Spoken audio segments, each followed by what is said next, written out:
There's a rather harmful connotation that animation is meant for children and nothing more. That its messages are so simple that even a toddler could understand them. And if a cartoon is meant for an adult audience, they need to beat the viewer over the head with crude jokes and vulgarity in order to get the message across, like with Sausage Party or Mr. Pickles. However, there are some cartoons that are aimed at younger audiences that can be incredibly mature with their content messages. Today, we'll be talking about 10 shows that go above and beyond to showcase that. And just to be clear, this isn't like a top list. I'm not really ranking these shows. This is more of a collection of the most mature shows in my opinion. But with that out of the way, let's begin.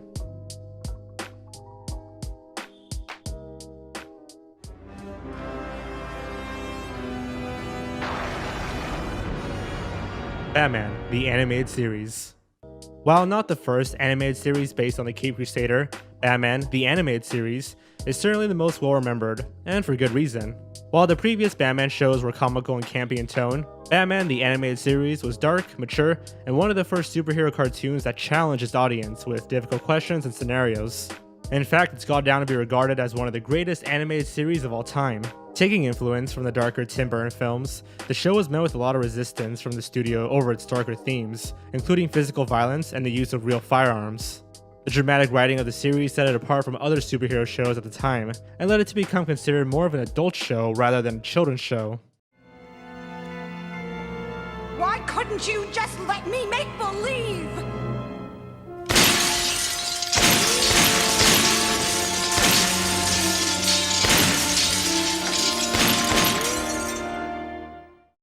The influence of the series extended from animation and into mainstream Batman canon, with the introduction of Harley Quinn, the tragic backstory of Mr. Freeze, and the art style becoming an iconic look for the Caped Crusader. There's one thing I gotta know. How'd you stay with me all day, risking your butt for someone who's never given you anything but trouble? I know what it's like to try and rebuild a life. I had a bad day too, once. Batman the Animated Series is one of the most important milestones in the history of the franchise, and it continues to be the best Batman show to date. Superman the Animated Series. How do you top a masterpiece like Batman the Animated Series? Well, trick question, you don't. What you do instead is expand and build upon the base that was set by it, which is exactly what Superman the Animated Series did. Set in the same universe as Batman, as well as utilizing the same back-to-basics storytelling method, the series was given a timeless feel to make the origin of Superman as appealing and universal as possible. When compared to Batman, Superman's list of villains is noticeably smaller, so instead 4 different arcs were established focusing on a singular villain, such as Lex Luthor or Brainiac. Unlike the comics, Superman's powers were noticeably downgraded in the series, so as to make him more vulnerable. It's not true. I'm not a freak. I'm not. I'm not!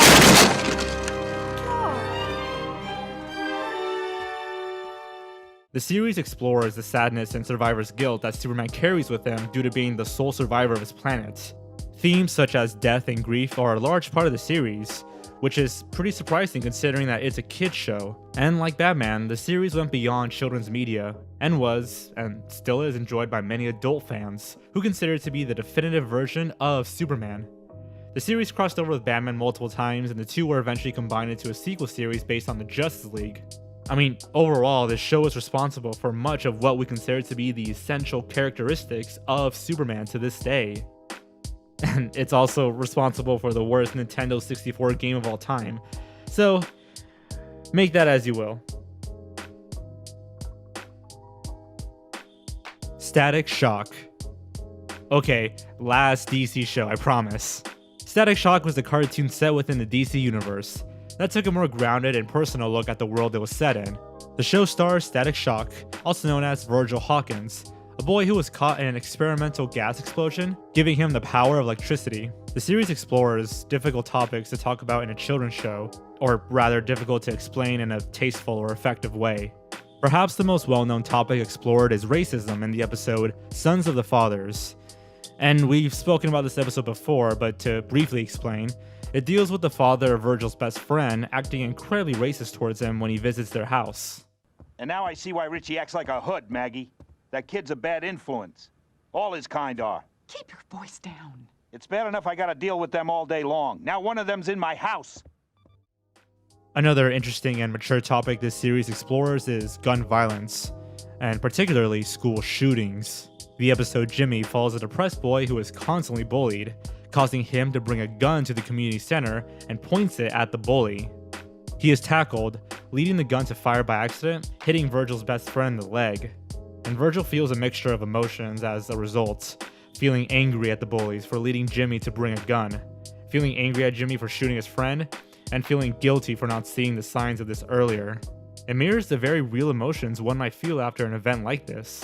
And that's really what Static Shock does. It handles real-life events in a superhero setting without feeling disconnected, leading it, in my opinion, to have a very well-deserved spot on this list.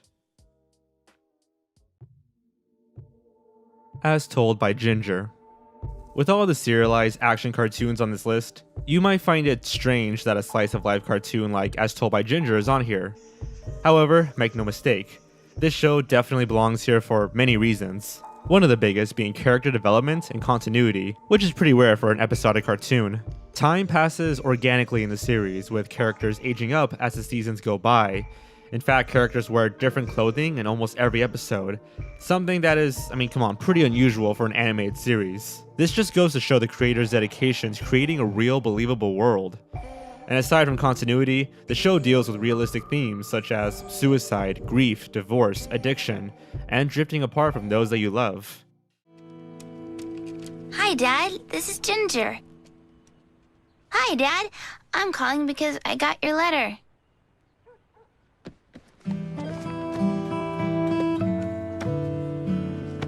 Hi, Dad. I was just looking at a picture of your leg, and so thought I'd call.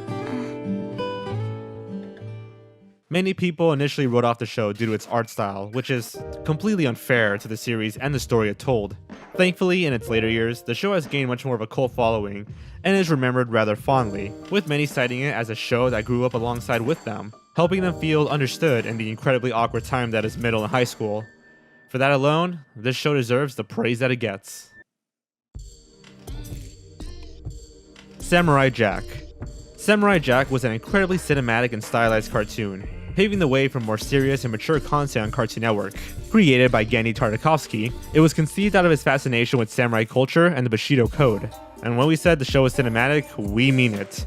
The cinematography was inspired by 1970s films, as well as classic Hollywood films like Ben-Hur, Lawrence of Arabia, and Spartacus.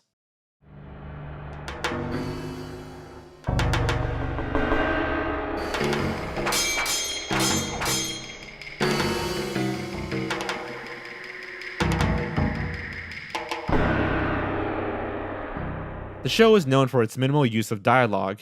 Jack himself rarely ever talks, instead letting the action and the scenery do the talking for him.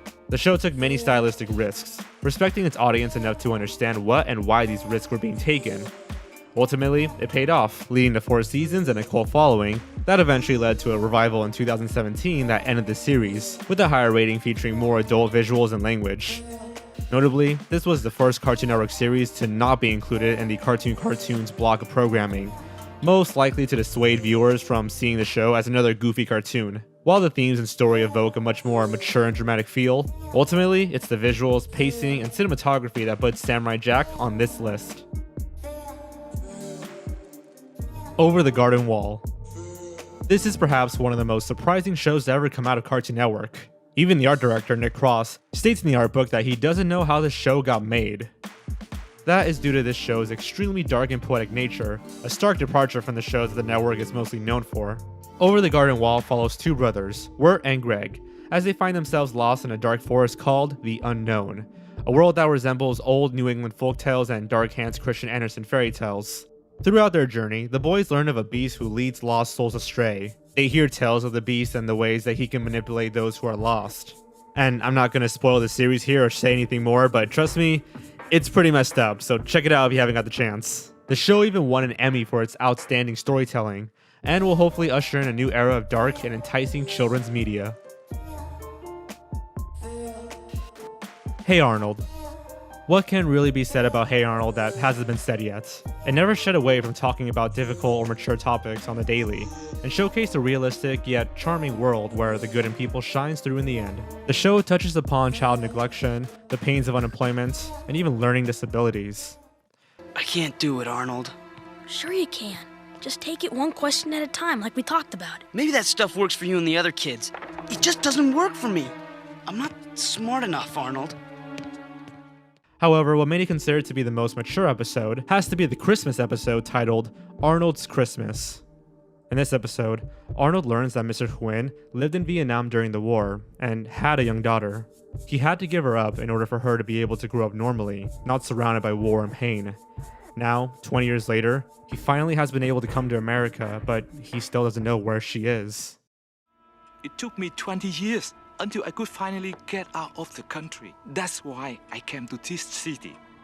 I believe she is here somewhere, but I have not been able to find her. In a pre-internet era, this was, and still is, a very real situation. Hundreds of people have been separated from their families due to war, and reuniting with them can be really difficult.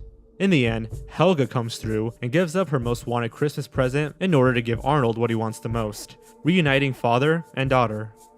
She even does so anonymously, showing just how far she's willing to go for Arnold. It truly is one of the most depressing, heartwarming, and mature episodes of a cartoon. Arnold's Christmas showcases the best qualities of the series, and continues to be watched annually to this day.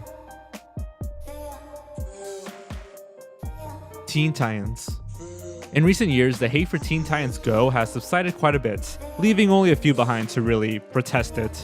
The hatred for it has almost become a meme at this point, so much so that it might be hard to remember what caused the backlash in the first place. Well, comparing the two side by side will remind any unsure viewer. It's not the theme song or the character designs, but rather the tone of the series. Teen Titans Go is completely comedy based and almost unidentifiable from the original Teen Titans. And while the original show did indeed have its fair share of waffle jokes and chibi anime expressions, it was also much more balanced with its drama and emotionally deep moments. These moments range from learning about Cyborg's past before he became half machine, the entirety of Tara's character arc and her eventual death, and the racism against Starfire. In fact, Cyborg fully understands what Starfire is going through, and makes it known to the audience without explicitly stating it. There are those on other planets who feel Tamaranians are inferior. Truck is what they call us. So he's calling you a terrible name. And you know that if you punch him out, it'll just confirm all the bad stuff he thinks about you. Yes. You know what it feels like to be judged simply because of how you look? Of course I do. I'm part robot. This is all without mentioning the outright depressing finale, which, without spoiling too much, is essentially about how nostalgia means nothing, and that change is inevitable whether you accept it or not. In a sense, perhaps that's how people should look at Teen Titans Go. Nostalgia can blind you, but it doesn't mean you have to let go of the memories. Enjoy what you had, but don't dwell on what you lost. This show was mature enough to state that in the end. Avatar: The Last Airbender. In a time where Nickelodeon was known for its goofy comedy shows, Avatar: The Last Airbender seemed to come out of nowhere. However, it turned out to not be only one of the most impactful cartoons of the decade, but possibly even one of the most impactful shows in general. In the world of Avatar, there are 4 elements which certain people can control: fire, earth, water, and air. The main character, Aang, is a reincarnation of the Avatar, master of all 4 elements, and the one who can bring balance to the world. The series explores themes of genocide, immigration, abuse of power, industrialization, and preservation of culture.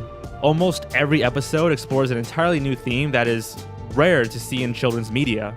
The series was unafraid to showcase difficult or even upsetting moments, such as Aang's reaction to learning that his entire race has been massacred, or the pain that Katara feels when she gives into performing bloodbending, which she vowed to never use.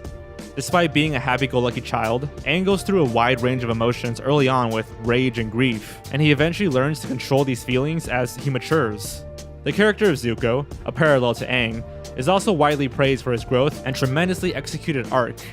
Zuko teaches that one's birth does not determine who they must be, and that your destiny is yours to control. Sometimes family is abusive, and you don't have to stand by them. We could go on and on about the qualities of Avatar that deserve praise, but this would just turn into a list of the greatest themes in Avatar then. If you haven't given the series a watch, go check it out. Find out why this is considered one of the greatest shows of all time. The Legend of Korra. After half a decade, the Avatar series returned in the form of The Legend of Korra, a sequel to The Last Airbender that follows the journey of the next Avatar, a waterbender named Korra. The series was met with praise from critics, although mixed reviews from fans, with many feeling as though the writing wasn't as up to par as the original. Unlike the original series, The Legend of Korra has an entirely new arc each season, meaning that there is no overarching plot. Season 1 deals heavily with politics and privilege, shown especially with the non-benders, forming their own rebellion called the Equalists. The second season deals heavily with spirituality and religion, while the third season deals with the negative sides of those same themes, as well as Korra's own personal trauma being stripped down to her most raw emotions. The final season deals with a dictatorship that mirrors Hitler's rise to power. Reception may have been shaky, but one can't deny that The Legend of Korra tackled many themes that only a show set in the Avatar universe can do. And for that, I think it deserves a spot on this list.